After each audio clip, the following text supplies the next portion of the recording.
Hello and welcome to Brands Hatch. This is round 3 of Time Attack. It's a lovely day, the show is on, it's Tunerfest South.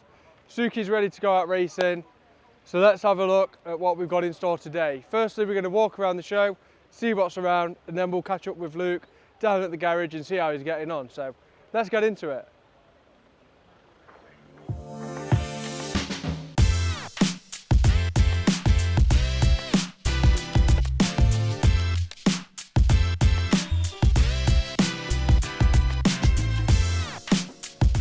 We're 3 cars in and spotted this EK and a DC5 here, so Honda boys representing.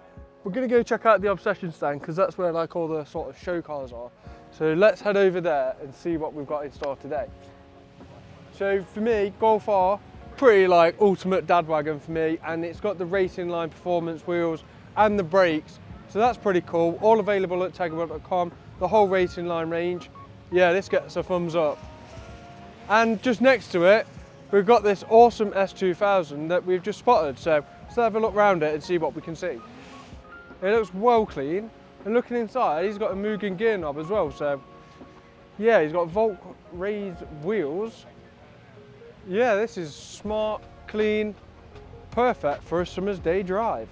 He's got a nice HKS titanium exhaust. Well, might not be a titanium exhaust, but he's certainly got the titanium slash cut tips. This is nice. So we just bumped into the owner actually of the S2000. I asked him if he'd had it long. He said about 3 or 4 years, but he actually had an R33 GTR at the same time as owning this. He said that this actually gave him a lot more fun than the GTR, which is yeah, good to hear, and they're a proper driver's car, these, so makes a lot of sense really. So just while we're looking at the cars, we heard some K20s roaring past. Racing Hondas are now out on track. We'll have a look at what they're up to a bit later in the day, but it's one of the most exciting one-make championships in the country.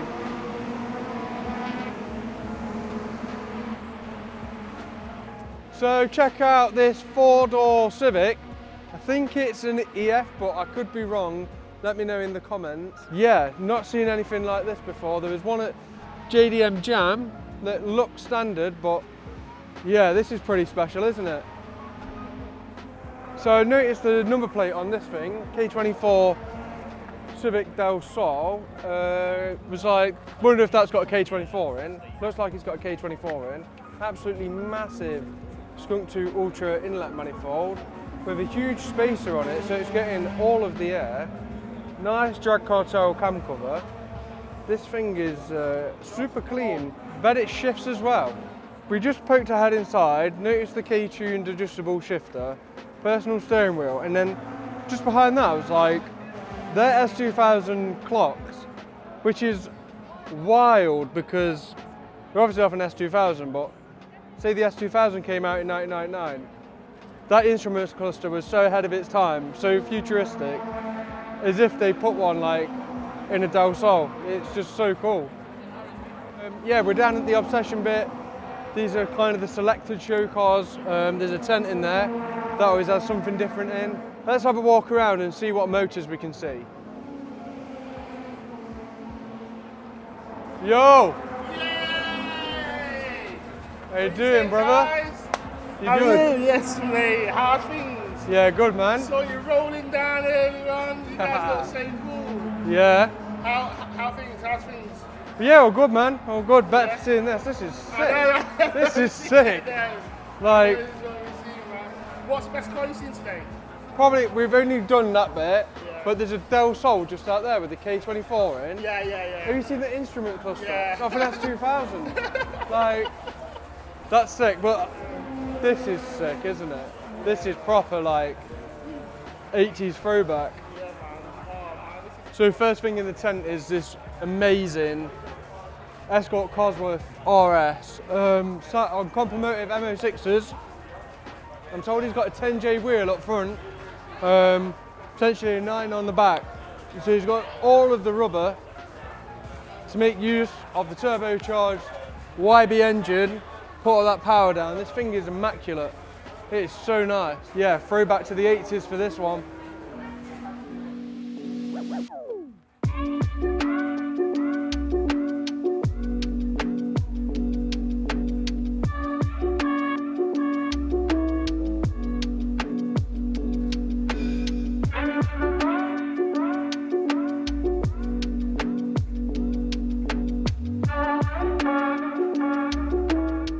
E46 M3, arguably one of the best generations with the S54, and whoever owns this has done a wallet delete at Carbonius, because we've got this super massive carbon inlet plenum. The biggest individual throttle body on it I've ever seen. Carbonius rocker cover, slam panel.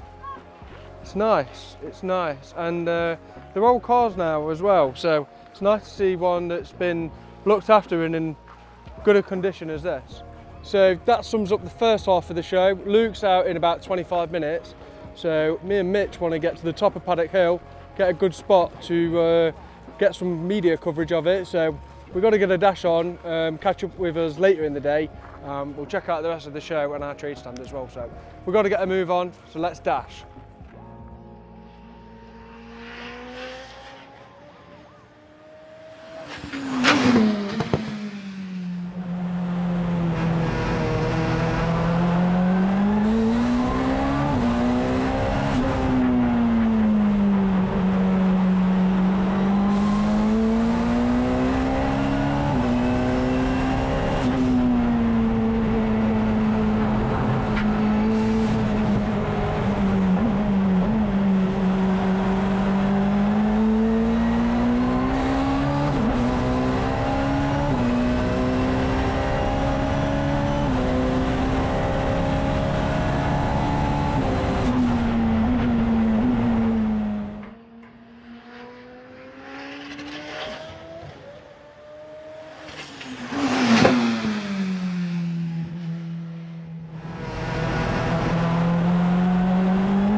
So we've just seen Tsuki out in the warm-up session, and yeah, Luke and Tsuki were looking very fast. We're now at the top of Paddock Hill, so we're going to walk down, do the rest of the show, and then we'll meet in the middle and we'll show you our trade stand. So let's get a move on. So yeah, this Fiesta looks like it's been attacked by Banksy. Just behind me I spotted an NSX. Not seen another one obviously other than Tsuki, but Tsuki doesn't really look like an NSX anymore. Yeah, I think it's been wrapped maybe, or maybe it's paint, carbon bonnet. Nice to see one though, for sure. So I said earlier about the Golf R being like a cool dad wagon, but probably the ultimate dad wagon is this RS6 behind me. It's got the 5-litre V10. Yeah, I don't know what the Germans were thinking when they thought, we'll just take this normal family estate car and bang a V10 in it. Like, and then they just stopped doing that and put turbos on everything. But yeah, that's rude boy. If you've seen our YouTube channel recently, you'd have seen that we've imported a GT86, 316,000 kilometers on it, and we're turning it into a rally car. In the video, I was thinking, not many people have done a rally car out of a GT86. It's not like a popular platform for that discipline, but actually MSV's rally car is a GT86, so there's obviously something in it. It's obviously a good car to learn rallying in, but there it is. we found our trade stand. We're 3 gazebos wide this time. Back to our OG setup. We've got Jack's B16 EK Kanjo Racer on our stand. Buddy Club livery, Buddy Club P1s, we've got Buddy Club seats. This thing is awesome, import from Japan. Yeah, if you saw our JDM Jam video, then you will have seen Jack's EK in there. And then we've got the pleasure of David's EP3, sporting nearly a full Mugen catalogue. He's got the MF10s, the Mugen front lip, Mugen front grille, spoon, calipers, the list goes on, it's endless. But yeah, proper nice car, and thanks to both of the guys for getting involved and putting them on our stand. So we've also got loads of products on display as always, and we've got 10% off all car parts, which we run at all time attack weekends. You just need to pick up a flyer and head to our website and put the code in. So yeah, really sunny, great show. The stand's looking good. We've also got Lucas as well, trade partnership for 2025. Really busy and getting to talk to people about what a great product Lucas Oil is. So what we're going to do now is head back to the garage and we'll have a catch up with Luke and see how he's getting on with Tsuki. So let's have another walk down to the pit lane. So Luke, you had quite a bit of that session to yourself. How was it? Oh, yeah, it was brilliant. Yeah, we timed it perfectly because we watched the drift cars come in from the end of their session, saw the red lights go on the track, thought, right, let's go. So I got down there, did my noise test, and they sent me straight out. So I had 3 laps of... 3 laps of... So I had 3 laps of a completely clear track, which was incredible. So yeah, I think we did 7 laps in total and did a 46.4. So that's a lap record, isn't it? It would have been. It doesn't count in that session. So yeah, it would have been class lap record and 2-wheel drive lap record, and yeah, so it's a decent time. I think we hold the lap record for 2-wheel drive at the moment, which is a 47.1. So yeah, obviously a chunk quicker than that, and then we also went quicker than the pro 4-wheel drives as well. So hopefully we can repeat again in this next session. I haven't been here for best part of a year, so it really was just 6 laps of getting my head back into it. Hopefully it'll be right. Control C, Control V coming up, hopefully. Yeah, that's we'll it. Let you crack on, Luke, and we'll catch up with you in a bit, mate. Cheers. Bye.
So Luke, not spoke to you since warm-up this morning because we've been out and about, but I've seen and heard you've been going pretty fast. Yeah, it's been great. Yeah, so walked this morning, not been here for the best part of the year, and we went out and broke the lap record. 46.4 I think we did in our Cal 4, so that's 1.2 bar boost, 570 horsepower. We then went out into the next session. No, that time was good, but in that session the time mattered because it was for a lap record. So we went out and did 47.4 at 1.2 bar boost. So yeah, everything was feeling good. Car was quite understeery, but the track's so warm here, yeah, we weren't just getting the balance of the car right. So we'd already planned to put new tyres on for later in the day. So we then went out into the next session, attack 2, and put new tyres on. And on my first flying lap, so I went out the pit lane, round, my first flying lap, I broke my own lap record, so I did a 45.7. Yeah, I never even thought I could get in the 45s. I know there's more time in it again because that was on my first flying lap. I then had 4 more laps of just traffic, so we decided that we were that far up the road with the time we wanted to do that we'd park it and save it for the final. I was hoping the sun was going to disappear so the track would cool down and we'd go quicker in the final, but sun's back out. So yeah, we'll see what happens. Just hope we can find some space on track and see where we get to. Hopefully we can try and get to a 44. I know it's a huge ask because that's like a ridiculous time, but we'll see where we can get to. 44, that's... Watch this space. Yeah. Yeah. Good luck. Thank you. Bye. Bye.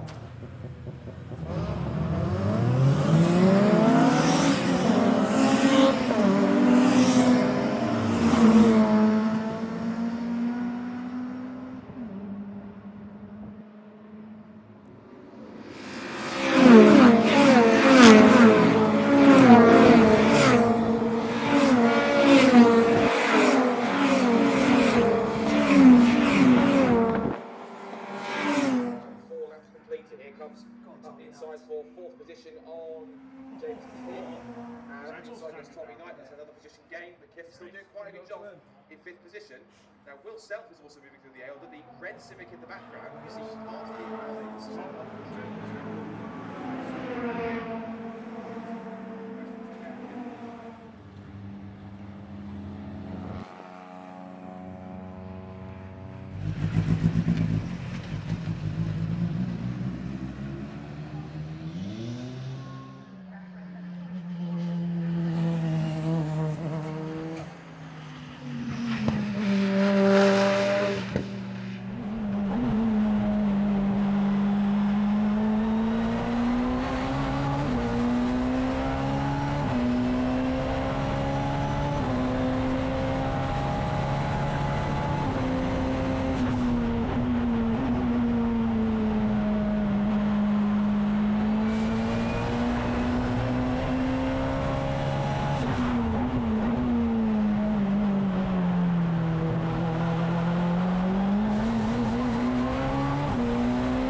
So Luke, super attack over.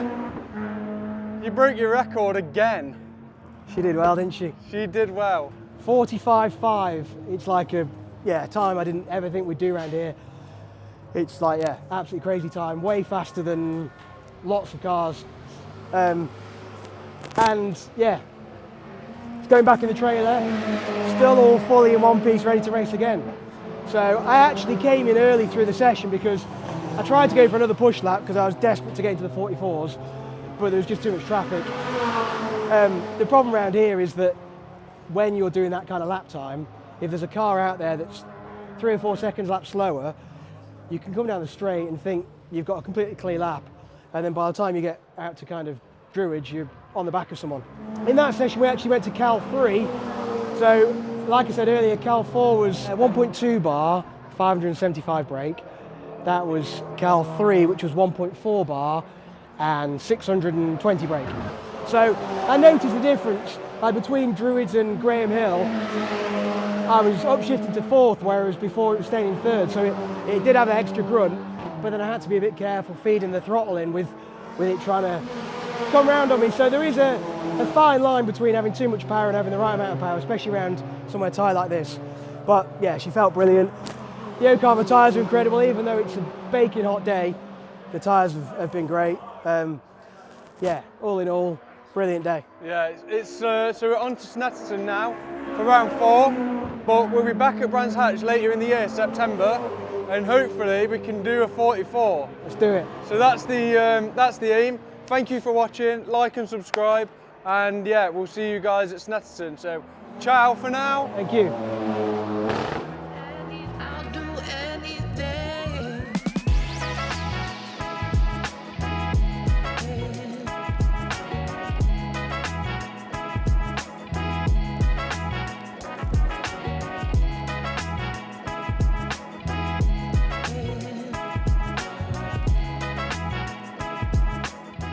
Today's pro class winner is Luke.